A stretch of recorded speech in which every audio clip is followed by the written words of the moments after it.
Hvala. Tudi jaz bi se najprej vam vsem vas lepo pozdravil in se zelo lepo zahvalil, da ste prišli v tako velikem številu, da ste prepoznali pomen preventivne akcije, ko govorimo o poškodbah s petardami.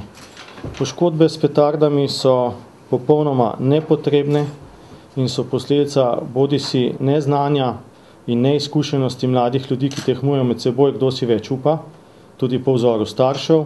Po principu, vrgli smo že 100 petard, pa se ni nič zgodilo. In pa so tudi posledica objestnosti.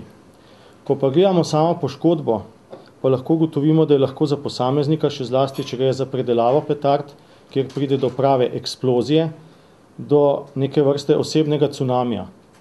To so potem realne slike, ki pridejo v klinični center in zaznamujejo človeka za celo življenje. To niso slike iz tujih agencij, kjer nekako pogledamo, sočustvujemo z ljudmi in gremo potem naprej. To se dogaja v našem okolju vsak dan v mladi populaciji oziroma v aktivni populaciji, kar predstavlja za družbo in za posameznika velik problem. Same poškodbe so odvisne od vrste eksplozivnega telesa, moči eksplozivnega telesa in jih v osnovi lahko razdelimo na nizkoenergetske in visokoenergetske.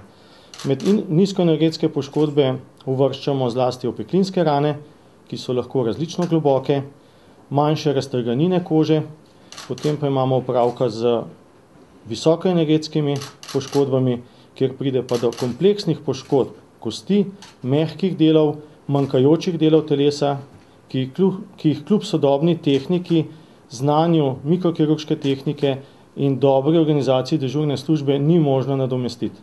Se pravi, imamo opravka z invalidnostjo, z psihofizičnimi težavami posameznika. In kot večkrat omenjeno, gre za mlade ljudi, kot je dr. Herman povedal, jih je 80% do 20 leta.